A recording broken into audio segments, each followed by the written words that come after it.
सती पतिव्रत परायण नारी हुई समाज का हुई वर्ष पुरुषोत्तम श्री रामचंद्र संगे वनवास गमन करने चाह माता कौशल्य को कहवा अनुजाई गोपूर्ण जंगल मध्य परिभ्रमण करने समय कौन से अलौकिक अपूर्व पदार्थ देखी तुम्हें जेपरी लोभसक्त लोभ दिने राजसुख राजप्रसंग राजवैभव को मन पकाई तुम्हें जेपरी मत दुख न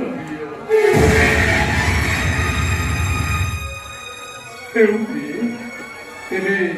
चलो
Panti dari pagi naik.